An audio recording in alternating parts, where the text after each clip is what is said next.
Greetings, dear ones. I'm Pastor Kelly. And I'm Lisa. Welcome to Kingdom Connections. Thank you for tuning in.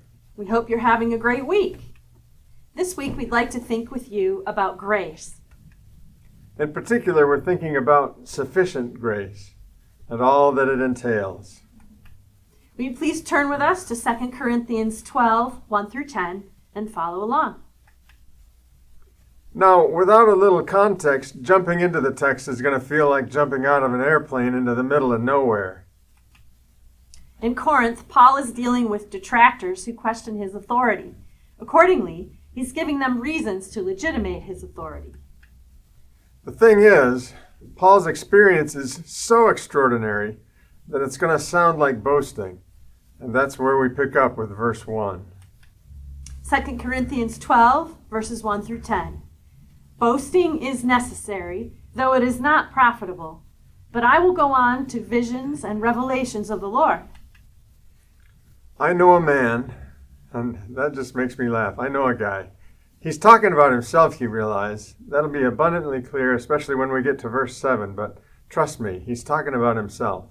I know a man in Christ who 14 years ago, now, if I was taken into heaven, into the presence of God and the angels, it wouldn't take me 14 years to talk about it.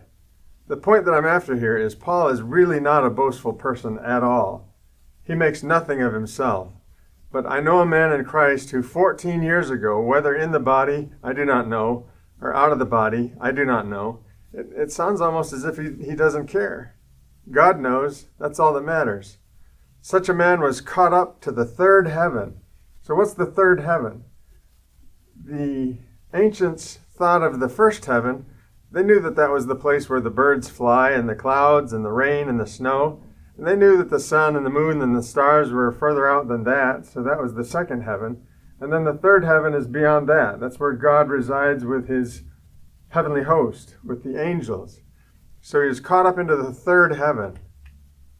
And I know how such a man, whether in the body or apart from the body, I do not know, God knows, was caught up into paradise and heard inexpressible words which a man is not permitted to speak. That's a bit of a surprise. Paul was in such high clearance that he's not permitted to talk about what he experienced. Verse 5, on behalf of such a man I will boast, but on my own behalf I will not boast, except in regard to my weaknesses. For if I do wish to boast, I will not be foolish, for I will be speaking the truth. But I refrain from this, so that no one will credit me with more than he sees in me or hears from me. See, he's talking about himself.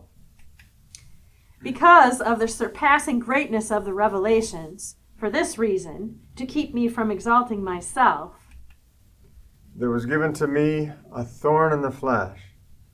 We don't know what the thorn in the flesh was, and I think it's probably a good thing. Because if we knew what it was, if it were glaucoma, for example, and we had glaucoma, then we would identify with that, but nobody else would identify.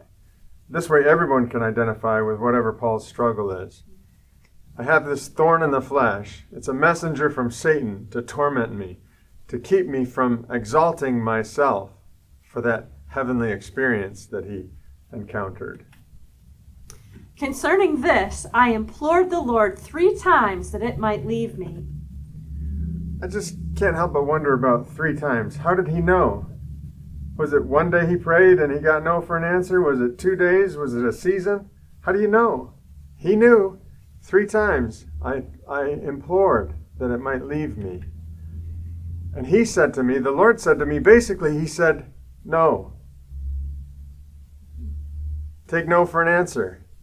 He said, my grace is sufficient for you, for power is perfected in weakness. So basically what he's saying is, my grace holds unfailing strength for you, for power is fulfilled according to my promise for you in weakness. In other words, it's your weakness. It's Jesus' strength. So to Jesus alone be the glory. We're continuing with verse 9b. Most gladly, therefore, I will rather boast about my weaknesses, so that the power of Christ may dwell in me. Therefore, I am well content with weaknesses, with insults, with distresses, with persecutions, with difficulties, for Christ's sake. For when I am weak, then I am strong. Ours is the weakness, beloved. Jesus's is the strength. His grace is infallibly strong to accomplish all that he purposes, and we can't mess it up. That's sufficient grace. Isn't that cool? That's awesome. I don't know what pain you're dealing with. I don't know what pressure you're facing. I don't know the uncertainty that confronts you. It may be unbearable. It probably feels like you will not be able to cope. It may well be overwhelming. And so we ask ourselves, is Jesus' grace sufficient? Is it infallibly strong for you, for me, no matter what? Can Jesus heal you? Does he have to heal you or me in order for us to trust him? Can he raise the dead? Of course he can. Jesus can do anything. His grace is sufficient for any need, for every need.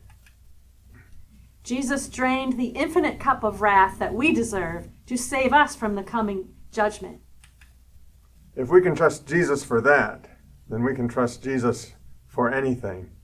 His grace is sufficient. And that's Kingdom Connections for this week. Blessings, everyone. See you next week.